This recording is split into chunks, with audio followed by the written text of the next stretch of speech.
Nilabang ko na yung challenge na to for 1,000 ha, for the win. Nilabang ko na yung skincare. Nilabang ko talaga sa araw. Diba, madam? Merong challenge sa kanya na kumain ng Paris sa ibang tindahan. Tinagat ko yung challenge mo, may 1,000 ako. Pero ako naman ang magbibigay dito sa madadaanan natin kung sino ang gusto kong bigyan. Kaya ka na ba sa 1,000? Wala pa. Pero wala kang bariya, dagdag mo na lang to sa puhunan mo. Ikaw ang napili ko para bigyan ng 1,000 pesos.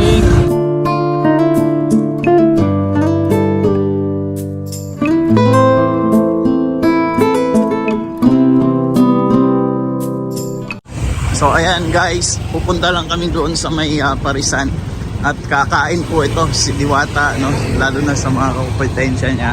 Ayan, kung makikita nyo, kasama natin yung isang vlogger din dito.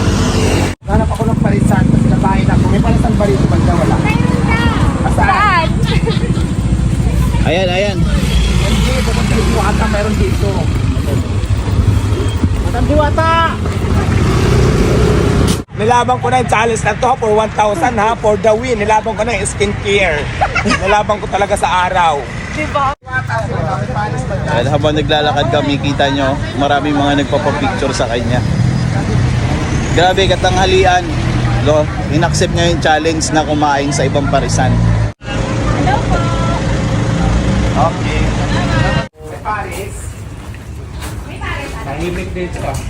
Ayan, may Paris. Nakita mo may Paris, kaya tayo pumasok may Paris eh. Pagkain ako ng Paris mo, madam. 90.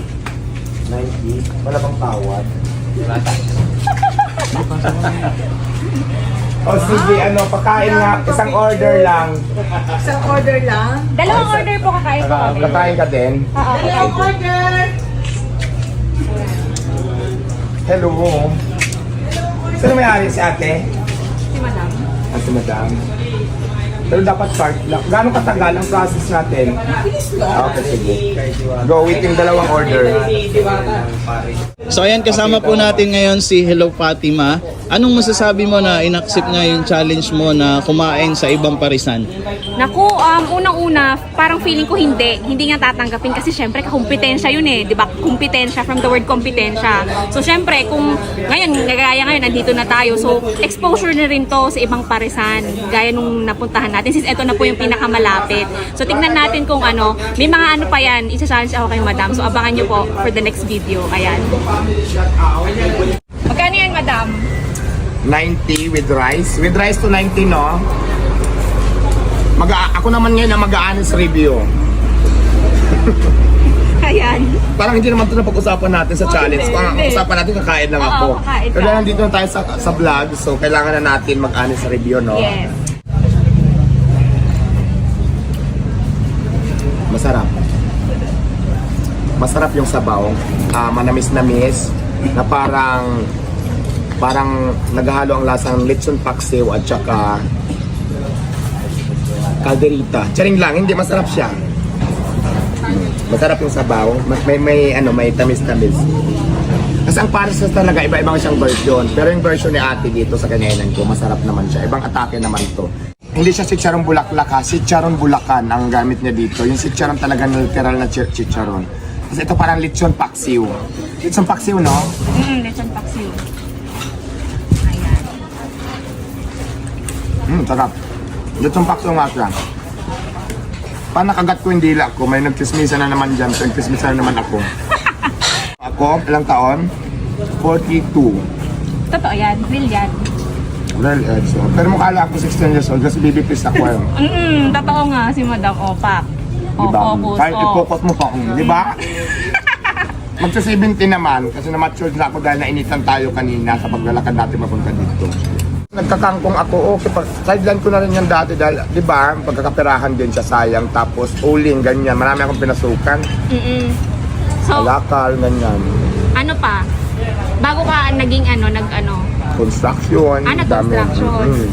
Di ba, kontesera ka din? Kontesera din si Madam Diwate, di ba, sa Showtime. Yeah, Miss Joanne, tapos ako ang tinanghal na Miss Pasay Cemetery 2018. Totoo yan? Cemetery? Totoo? Tapos? Yan ang mga crown ko na hindi na maagat. Teka lang, yung bunganga ko, tanong ka ng tanong, puno ng bunganga ko, kaya sumagot. Sorry. So, di bale yung ano po, naging kontesera ka sa TV, sa showtime lang or may iba pang station? Mayroon, lumalaban ako ng ano, madalas kong salihan talaga yung hindi yung pa-cute na bakla na sa mga, kasi maraming klase ang pageant, mayroong Miss G Pangkalawakan, Miss G Bangungot, Miss G Nakakatakot, so mga ganyan. So mayroon naman Miss G na yung prestigious na Miss G na mga Diyos sa talagang labanan. So maraming klase ang pageant sa mga kabaklaan. So doon ako sa Sambako Bagay, binibining nakakatakot. Yes. So, yun nga, tama ka kasi ako ang nag-title nung mga time na sumasali ako. So ngayon naman, hindi na ako sumasali kasi siyempre busy na nga ang beauty ko sa pagninegosyo. So ibang atake ko naman ngayon. Paano ka ba napunta sa Parisan? Kasi dati sa lugar na ito, marami na din nagpaparis talaga. Parang kasi nung mga time na nagtitinda ako, hindi man yung Paris. Kasi habang nagtitinda ako, may mga nagtatanong, may Paris ba kayo? Mga ganon. So parang nagkaroon ako ng interest. So yun nga. Tapos meron akong friend na marunong magluto. Oo. At the same time, pinag-aralan ko na din, nagpaturo ko sa kanya. Hanggang ngayon, kinaral ko na si Paris. So naging Diwata Paris Overload na siya. Ganon yung story ng natin, Parisan. So ano pa, madam, yung parang pinaka looking forward mo ba? Kasi may level up na talaga yung Paris. Anong looking forward?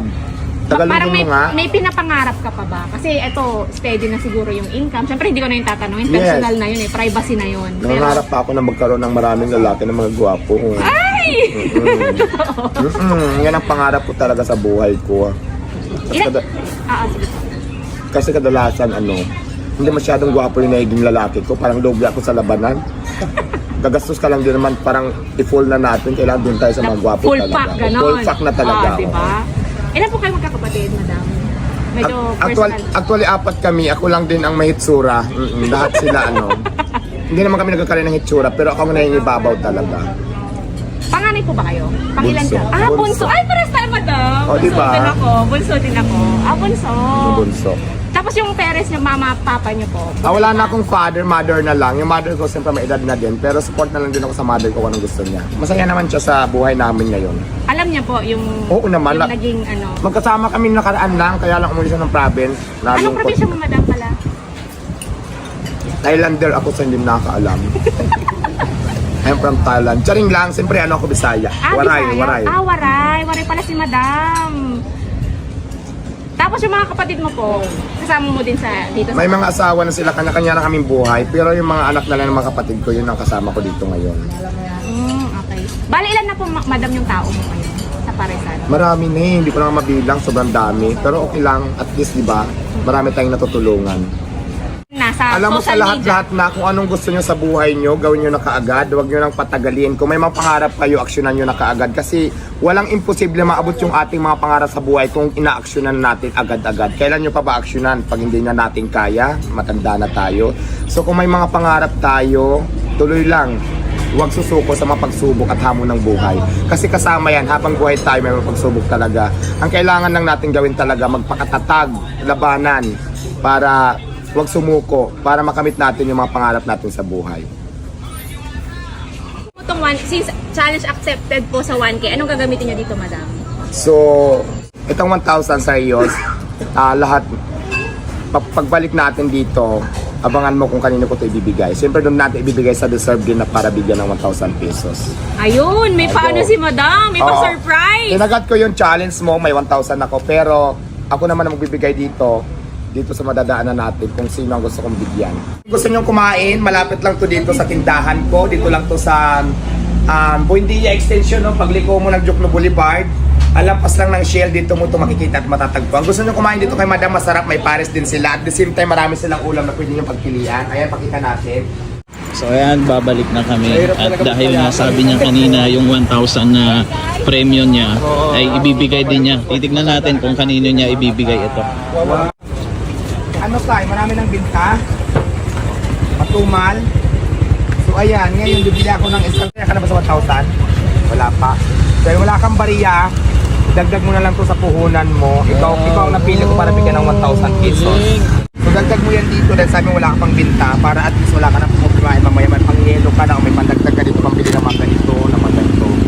So sana makatulong yan. May konting halaga lang yan pero kailangan, di ba, appreciate natin yung mga bigay sa atin ng kapwa natin. So ayan, bigay ko yan kasi galing din yan kay Fatima.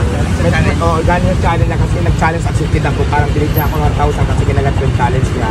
Pero intention ko na ma'am, itulong ko na yung 1,000 kaya ikaw yung napili ko. Kaya congratulations tatay.